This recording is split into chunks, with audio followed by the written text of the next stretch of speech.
Be one with Doomy. Hello everyone, my name is Hecthor Doomhammer. I am your evil overlord, and doesn't this look familiar? Welcome back to Prison Architect. We are currently in the major release update number 6. An immediate complaint is that upon launching the game, you still get immediately thrown into the sandbox mode. We're well past 6 months past release, and I can't even be brought to bring us in the main menu. In this particular video, I'm going to be talking about the major updates that they've added since Alpha 35, which was the last time that I played this. And from episode 2 on, I will actually be building and running a proper prison. So if you're not really interested in seeing what has been going on, then you might as well skip this video. So, update 6 of the public major release. We've got campaigns, first and foremost. And we start out with Death Row. I will be going over the campaigns after I finish this prison. The cutscenes are part of the campaigns. Load campaign, similar thing. Create new prison, load prison, save prison, still the same. Extras, well, you got your name in the game, you've got your Polaroids, a game Bible. The game Bible is just handwritten notes by Chris, the lead developer of Prison Architect, when he was just going around visiting actual prisons. You've got yourself your Polaroids, and both the Polaroids and the game Bible handwritten notes will be found lying on the floor. Steam, with you can share your prison, you can find most popular prisons, you can even load pre-made prisons, which I might look into later as well. Record time-lapse map settings, I'll be going over that later. And something they also added, which was a highly requested feature, is actually escape mode. And I will be going over this as well. And quite recently, someone found out that there's a little thing icon over there, where my mouse is currently, for a very secret, a very interesting new feature.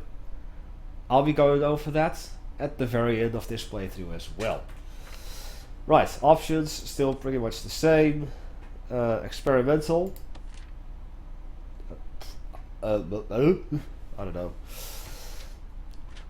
And that's pretty much all there is to this. Now, upon creating a new prison, we immediately see that we can select the prison gender. By default, when the game launches in the new sandbox mode, you will always default to the male prisoners with the warden. You can also choose female prisoners, and the prison that I'm going to be building is going to be female, because the female prisoners require special attention. And that makes it a lot more interesting. In terms of the wardens, the regular warden that we started out with in all other previous alphas is just nothing special. You've got the lobbyist, who gives you an easier time because people will be less likely to be volatile, lethal, violent, deadly, or skilled fighters. Which, if you really want to have an easy time, this is probably the guy you want to go for. Rita will have the likelihood that your prisoners will be stoical and or fearless, and they will be suppressed twice as quickly. Will also give you an easier time. You've got Mr. J.W. Periwinkle, a very weird name if you ask me. And his guard dogs will have a 50% chance of fully uncovering a tunnel upon detection. Now, under normal circumstances, a dog will not start digging out the tunnel unless there's someone actually underneath the dog digging the tunnel as the tunnel is found. Otherwise, you will just see a couple of flags placed next to each other. But with this guy, there's a 50% chance that the dogs will actually start digging and reveal the entire tunnel network. Can be useful. Monsieur Pacifier reduces the overall temperature of your prison, makes inmates less likely to cause trouble. If you don't like riots, if you wanted to really push your prisoners to the max without making them all too pissed off, this will be your guy. But this will be the woman that I'm gonna go for. Zafara Aknova. Because upon finding contraband, we'll actually sell it and we'll get a bit of money. And since prison labor will now also earn the prisoners money, if contraband is found, then the value will actually be cut from their from what money they have saved, and thus they will have less to spend on the shop. And if gangs are enabled, they will have less money to spend on paying the gangs to use the common room and the yard, etc., etc. That is this part. I will be going for a all-female prison with Zafara Aknova as my warden.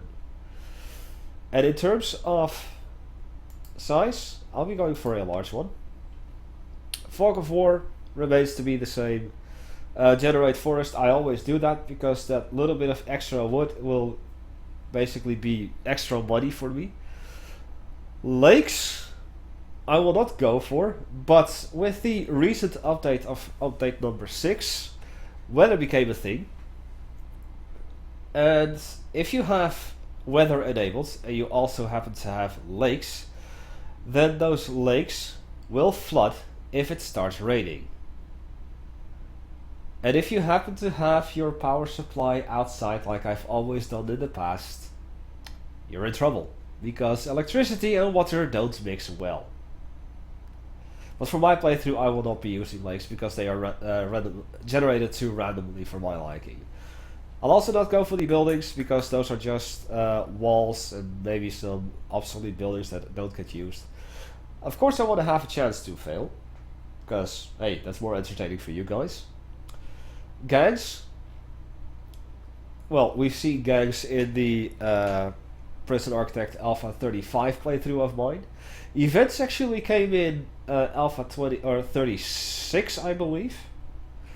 And events will only activate upon reaching a minimum of 50 prisoners inside of your facility. And these events can be a water pipe bursting, causing a leak. It could be a fire in your kitchen.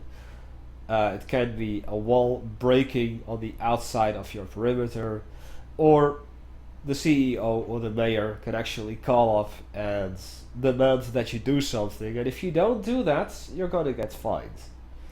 Now, whether I talked about this a little before, every 7 days a new season will start. So every 7 days in your prison, it will shift from spring to summer to autumn to winter.